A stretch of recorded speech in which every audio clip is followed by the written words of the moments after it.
Hi friends, இன்னைக்கு நம்ம Joe Rekha அவங்களோட லவ் ஸ்டோரியில் அடுத்து என்ன நடந்துச்சு அப்படிங்கிறத இன்னைக்கு நம்ம இந்த வீடியோவில் பார்க்கலாமா? அதுக்கு முன்னாடி ஒரு சின்ன விஷயம்.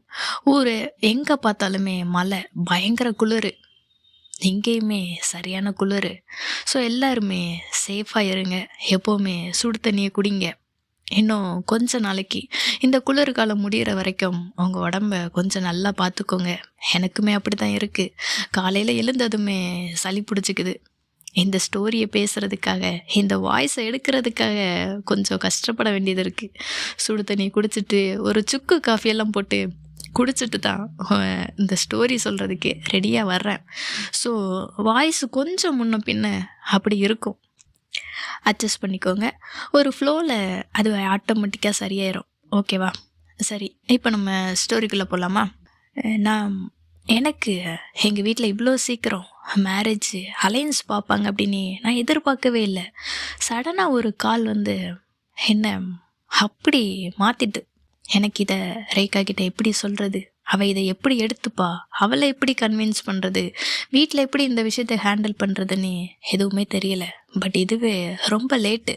நான் உடனே இந்த விஷயத்தை ரேகா கிட்ட சொல்லிடலாம். அவகிட்ட சொன்னா அவள் என்ன சொல்லுவா அப்படி நீ பார்க்கலான்ட்டு நான் அதை அப்போவே சொன்னேன். ரேகாவை கூப்பிட்டேன். நான் உன்கிட்ட ஒரு விஷயம் பேசணும், நான் சொல்கிறத கொஞ்சம் பொறுமையாக கேளு, எனக்கு என்ன பண்ணுறதுன்னு தெரியலைன்னு சொல்லிட்டு அவகிட்ட சொல்ல ஆரம்பித்தேன். அவள் எப்போ இல்லாத மாதிரி, என்ன மாமா, என்ன இப்படியெல்லாம் பேசிகிட்டு இருக்க, என்னாச்சு, எதுவாக இருந்தாலும் என்கிட்ட சொல்லு, பார்த்துக்கலாம் அப்படின்னு கேட்டா.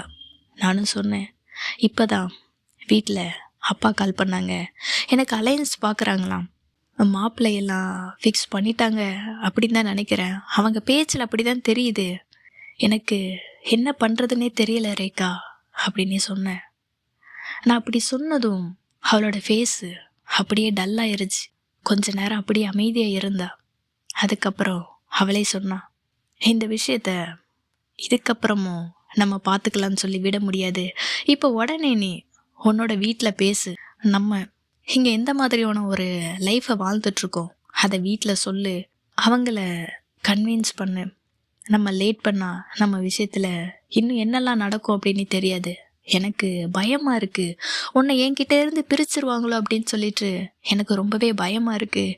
இப்போவே வீட்டில் பேசிடு, எல்லாத்தையுமே சொல்லிடு அப்படின்னு சொன்னான்.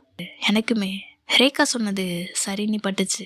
நம்ம லேட் பண்ணக்கூடாது, உடனே நம்ம வீட்டில் விஷயத்த சொல்லிடணும். அவங்க அடுத்தடுத்த ஸ்டேஜுக்கு போகிறதுக்குள்ளே நம்ம இதை சொல்லி அவங்கள எப்படியாட்டு கன்வின்ஸ் பண்ணி எப்படியாச்சும் ஓகே சொல்ல வைக்கணும் அப்படின்னு நானுமே முடிவு பண்ணேன்.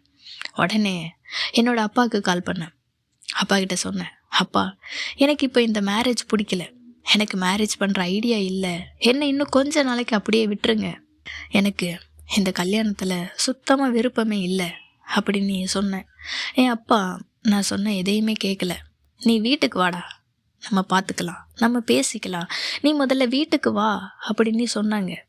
நான் இல்லைப்பா, அதெல்லாம் முடியாது, எனக்கு இந்த கல்யாணம் வேணாம், எனக்கு இதில் இப்போ விருப்பம் இல்லை அப்படின்னு நான் என்னோட பதிலை உறுதியாக சொன்னேன். ஆனால் அதுக்கு எங்கள் அப்பா சொன்ன ஒரே ஒரு வார்த்தை, நீ வீட்டுக்கு வாடா, பார்த்துக்கலாம், வீட்டுக்கு வா, நம்ம அதை பற்றி பேசிக்கலாம், நீ வீட்டுக்கு வா வான்னு சொல்லி திரும்ப திரும்ப அந்த ஒரு வார்த்தையே பேசிகிட்டு இருந்தாங்க. எனக்கு பயமாயிருச்சு. வீட்டுக்கு போனால் கண்டிப்பாக எப்படியும் ஒத்துக்க வச்சுருவாங்க, நம்மளை தெரியலை, ஹவுஸ் அரெஸ்ட் பண்ணுறதுக்கு வாய்ப்பு இருக்குது, அவங்க சொல்கிறத கேட்குறதுக்கு எப்படியோ ஒரு எமோஷ்னல் பிளாக்மெயில் ஏதோ ஒன்று பண்ணுவாங்க. ஸோ நம்ம முடிஞ்ச வரைக்கும் ஃபோன் கால்லையே இந்த விஷயத்தை கன்வே பண்ணலாம், அவங்கள சமாதானப்படுத்தலாம்னு சொல்லிட்டு நானும் என்னால் முடிஞ்ச எல்லா விஷயத்தையுமே பேசினேன். இல்லைப்பா, எனக்கு இந்த மேரேஜில் கொஞ்சம் கூட விருப்பம் இல்லை, எனக்கு பிடிக்கல எனக்கு அப்படின்ட்டு, ஒரு பொண்ணை பிடிச்சிருக்கு அப்படிங்கிற ஒரு விஷயத்தை தவிர வேறு எல்லா விதத்துலேயும் நான் எங்கள் அப்பா கிட்ட சொன்னேன், எனக்கு வேணாம்ப்பா, எனக்கு பிடிக்கலப்பா, எனக்கு பயமாக இருக்குது அப்படின்னு நான் எவ்வளவோ பேசினேன். ஆனால் எங்கள் அப்பா எல்லாத்தையுமே கேட்டுட்டு மறுபடியும் அந்த ஒரு வார்த்தை தான் சொன்னாங்க, நீ வீட்டுக்கு வாடா, நம்ம பேசிக்கலாம், நம்ம பார்த்துக்கலாம் அப்படின்னு சொன்னாங்க. எனக்கு என்ன சொல்லன்னு தெரியல அதுக்கு மேலே. சரி, அப்புறமா பேசிக்கலாம், மைண்டு மாறும்னு சொல்லிட்டு அதோட விட்டேன். எங்கே ரேகாவை என்ன செய்கிறது, எப்படி அவகிட்ட சொல்கிறதுன்னு தெரியல. நானும் சொன்னேன், அப்பா இதே தான் திரும்ப திரும்ப சொல்கிறாங்க. எனக்கு அவங்கக்கிட்ட என்ன பேசுறதுன்னு தெரியல ரேகா அப்படின்னே சொன்னேன். விடுறா, இப்போ தானே சொல்லியிருக்கோம். ஸோ ஒவ்வொரு விஷயமா அப்பா கிட்ட கொஞ்சம் கொஞ்சமாக சொல்லலாம். அவங்களும் புரிஞ்சுப்பாங்க, ஏற்றுப்பாங்க அப்படின்னு அவளுமே எனக்கு ஒரு நம்பிக்கை கொடுத்தா. நானும் அவள் சொன்னா சரியாக தான் இருக்கும் அப்படின்னுட்டு நம்பினேன். அடுத்த நாள் காலையிலே எனக்கு ஃபோன் பண்ணாங்க. எங்கள் அப்பா தான். அவங்க என்ன சொன்னாங்க, நான் இப்போ செங்கல்பட்டில் இருக்கேன், நீ எங்கம்மா இருக்க, நீ சீக்கிரம் வா அப்படின்னு சொன்னாங்க. எனக்கு அவங்க அப்படி சொன்னதை கேட்டதும் இன்னுமே பெரிய அதிர்ச்சி. என்னது, அப்பாவா இங்கே வந்திருக்காங்களா, அழைச்சிட்டு போக வந்திருக்காங்களான்னு சொல்லிட்டு கொஞ்சம் பயமே வந்துச்சு. நானும் உடனே போனேன். போய் பார்த்தேன். அப்பாவும் அக்காவும் வந்திருந்தாங்க. எனக்கு அவங்கள எப்படி சமாதானப்படுத்திடுறது என்ன எதுவுமே தெரியல. அங்கேருந்து நேராக ஒரு ஹோட்டலுக்கு கூட்டிட்டு போனேன். அப்பாவுக்கு பிரியாணினா ரொம்ப பிடிக்கும். ஸோ அதை வாங்கி கொடுத்து அவங்கள எப்படியாச்சும் கரெக்ட் பண்ணலாம் அப்படின்னு நான் பிளான் போட்டு நான் ஒரு ரெஸ்டாரண்ட்டுக்குமே கூப்பிட்டுட்டு போனேன். அப்பாவுக்கும் அக்காவுக்கும் பிடிச்ச பிரியாணி எல்லாம் வாங்கி கொடுத்தேன். அவங்களும் நல்லா சாப்பிட்டாங்க. சாப்பிட்டுட்டு எங்கள் அப்பா சொன்னாங்க, எப்போம்மா வீட்டுக்கு வர்ற, நீயும் எப்போம்மா வீட்டுக்கு வர்ற, நீயும் இப்போ எங்கள் கூடயே கிளம்பி வந்துரு, நம்ம எல்லாருமே ஒன்றாவே போகலாம் அப்படின்னு சொல்லிட்டாங்க. என்னடா இது மறுபடியுமா? அப்போவும் நான் அப்பா கிட்ட சொன்னேன், வந்தீங்க பிரியாணி சாப்பிட்டீங்கல்ல, எனக்கு மேரேஜில் விருப்பம் இல்லை, எனக்கு இப்போ கல்யாணம் வேணாம், நீங்கள் கிளம்புங்க அப்படின்னு சொன்னேன். எங்கள் அக்காவும் என்ன கன்வின்ஸ் பண்ண ட்ரை பண்ணாங்க. இல்லை பாப்பா, நீ வா, வீட்டுக்கு வா, நம்ம அதை பற்றியெல்லாம் பேசிக்கலாம், இங்கேருந்து பேசுகிற விஷயம் இது கிடையாது, நீ வீட்டுக்கு வா பேசிக்கலான்னு சொல்லி என்னைய வீட்டுக்கு கூப்பிட்றதுல இருந்தாங்க. உன்னோட லக்கேஜ் எங்கே இருக்குது, நம்ம அதை எல்லாத்தையும் எடுத்துகிட்டு கிளம்பலாம், சீக்கிரம் வா பேக் பண்ணு அப்படின்னு சொல்லி கேட்டாங்க. நான் சொன்னேன், நான் இப்போ ஹாஸ்டலில் இல்லை, நான் இப்போது ரேகா வீட்டில் தான் இருக்கேன் அப்படின்னு சொன்னேன். அப்போ வா, உடனே அங்கே போகலான்னு சொல்லிட்டு 3 பேருமே ரேகா வீட்டுக்கு போனோம். அங்கே அவங்க அம்மா அக்கா எல்லாருமே இருந்தாங்க. எல்லாருக்கிட்டேயும் என்னோட அப்பாவும் அக்காவும் பேசினாங்க. பாப்பாவை வீட்டுக்கு வர சொல்லுங்க, அவளுக்கு மேரேஜ் ஃபிக்ஸ் பண்ணியிருக்கோம், அவள் இப்போ வீட்டுக்கு வரட்டும், நீங்கள் கொஞ்சம் எடுத்து சொல்லுங்க, நீங்கள் சொன்னால் பாப்பா கண்டிப்பாக கேட்பா அப்படின்னு எங்கள் அப்பா ரேகாவோட அம்மாவை கன்வின்ஸ் பண்ண ட்ரை பண்ணாங்க. இவங்க 2 பேரும் அப்படி இருந்துட்டு அவங்க கிட்ட பேசுகிறாங்க. பாப்பா வர சொல்லுங்க, வர சொல்லுங்க, மேரேஜ் ஃபிக்ஸ் பண்ணியிருக்கோம், ரொம்ப நல்ல பையன், நல்லா பார்த்துப்பான், லைஃப் நல்லா இருக்கும்னு சொல்லி அவங்க அம்மா கிட்ட அப்படி கன்வின்ஸ் பண்ணுறதுக்கு ட்ரை பண்ணாங்க. அவங்க அம்மாவும் என்னோட ஃபேஸை பார்க்குறாங்க.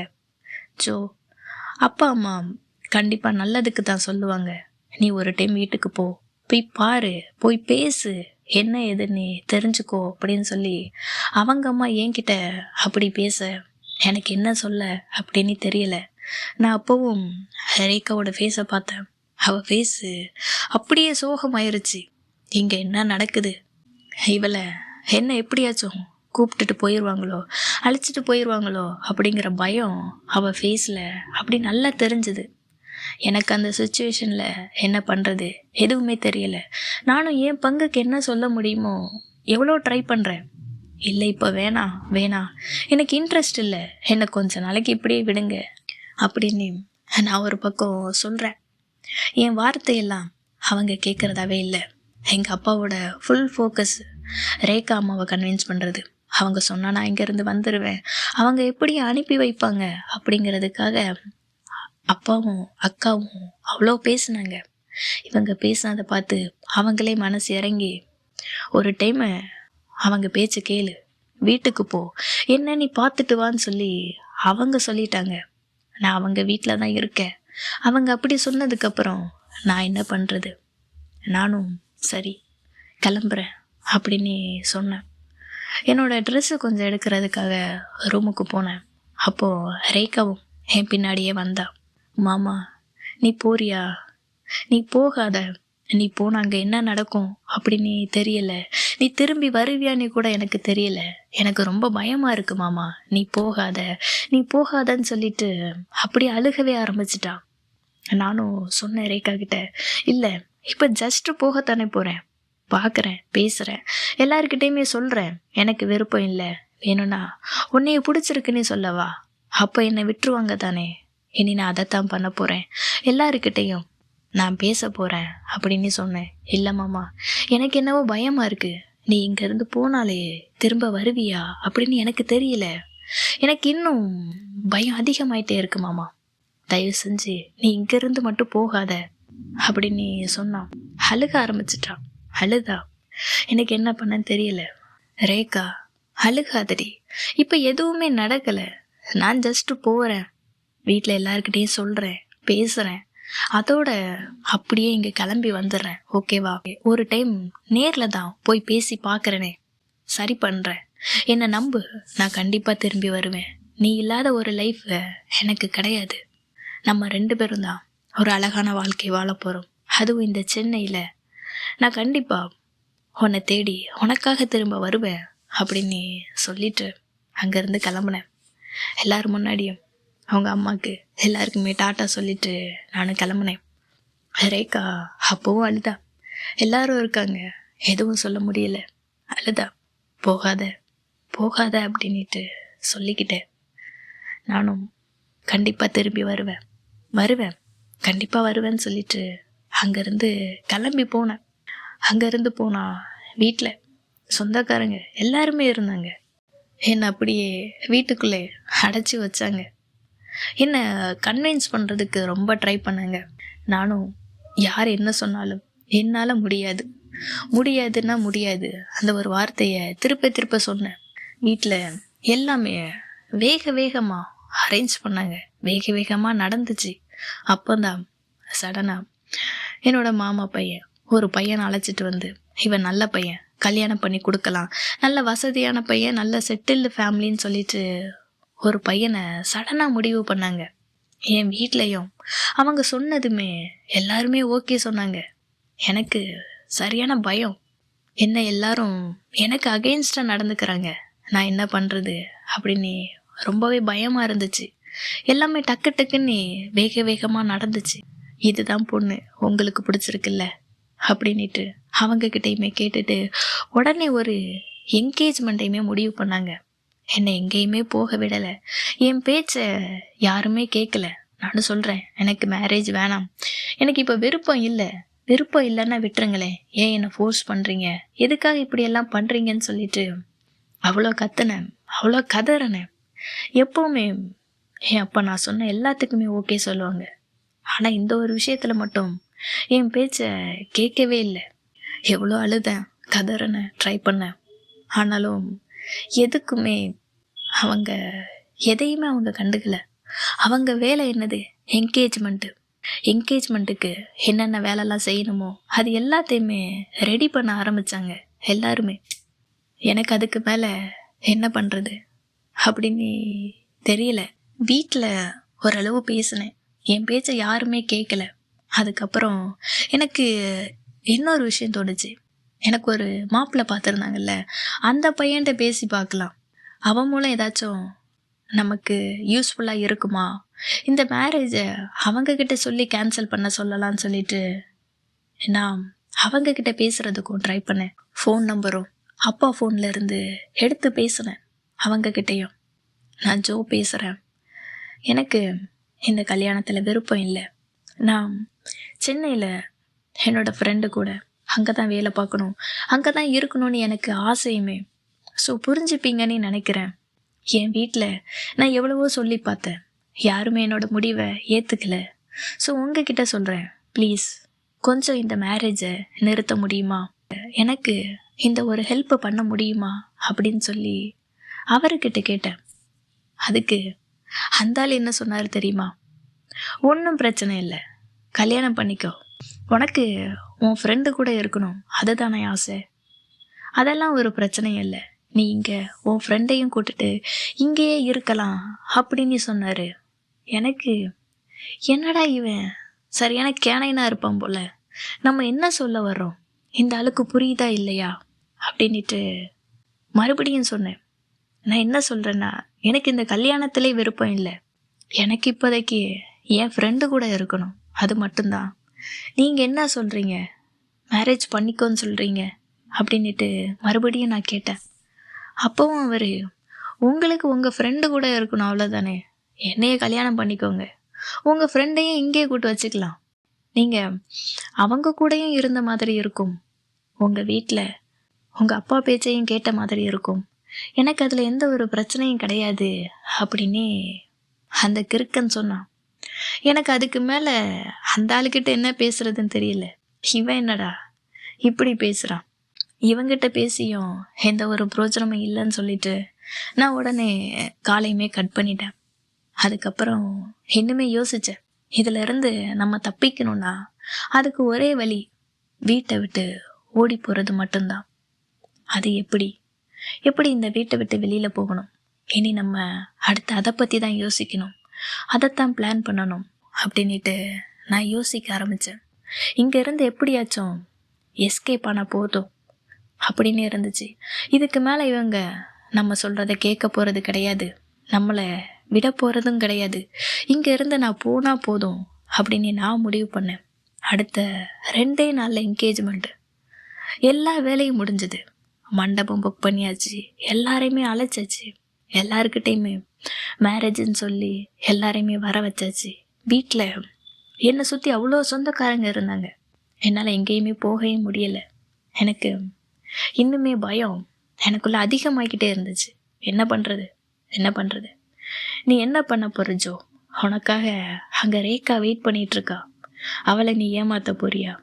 இல்லை, என்னால் அது முடியவே முடியாது, என் லைஃப் கூட தான், அதை நான் முடிவு பண்ணிட்டேன். இப்போது நான் இன்னைக்கு இங்கேருந்து கிளம்புனா போதும், அதை மட்டும்தான் நான் நினச்சேன். அது எப்படி, இங்கேருந்து நான் வீட்டை விட்டு வெளியில் போனால் எல்லாருக்குமே சந்தேகம் வரும், நான் எப்படி இங்கேருந்து இந்த கூட்டத்தை இத்தனை பேரை கடந்து போகிறது அப்படின்ட்டு யோசிக்க ஆரம்பித்தேன், பிளான் பண்ண ஆரம்பித்தேன். இன்னொரு பக்கம் என்கேஜ்மெண்ட் ஒர்க்கு, அது எல்லாமே ஒரு பக்கம் போய்கிட்டே இருந்துச்சு.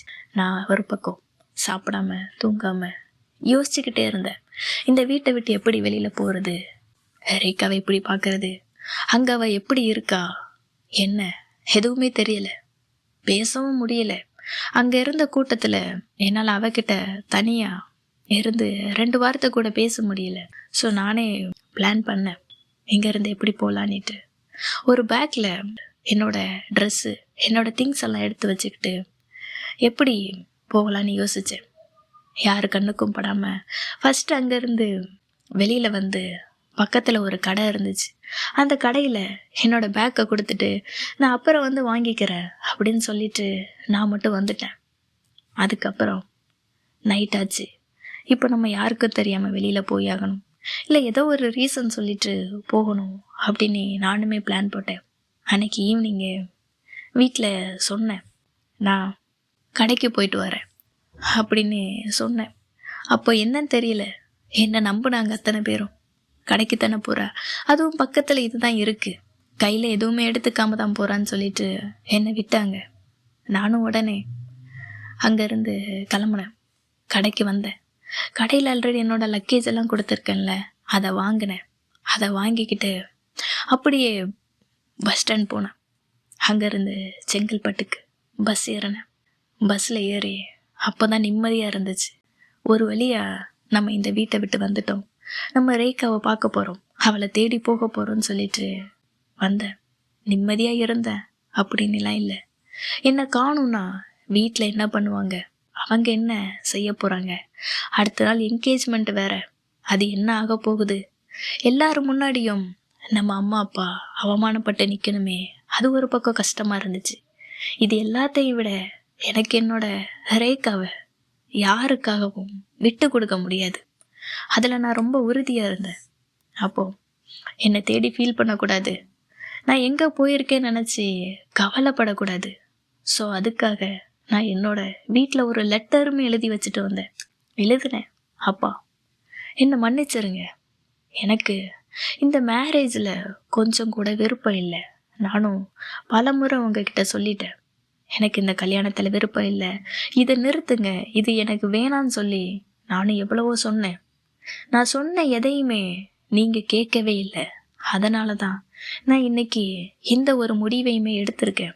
என்னை மன்னிச்சிருங்க, நான் கோயம்புத்தூருக்கு போகிறேன், எனக்கு ஒரு ஜாப் இருக்குது, நான் அதை பார்த்துக்கிட்டு நான் ஹாப்பியாக இருப்பேன், எனக்கு எதுவும் ஆகாது, நான் சேஃபாக இருப்பேன், நீங்கள் என்ன நினச்சி பயப்படாதீங்க சரியான்னு சொல்லிட்டு அந்த லெட்டரையுமே எழுதி வச்சேன்.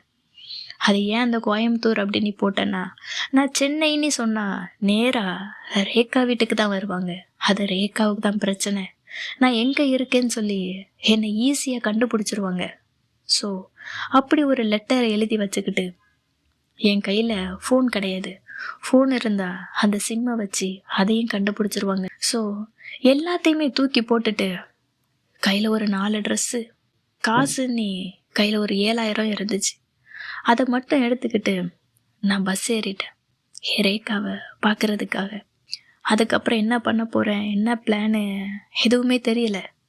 அந்த வீட்டை விட்டு நான் இப்போ வெளியில் வந்தால் போதும், வந்துட்டேன்.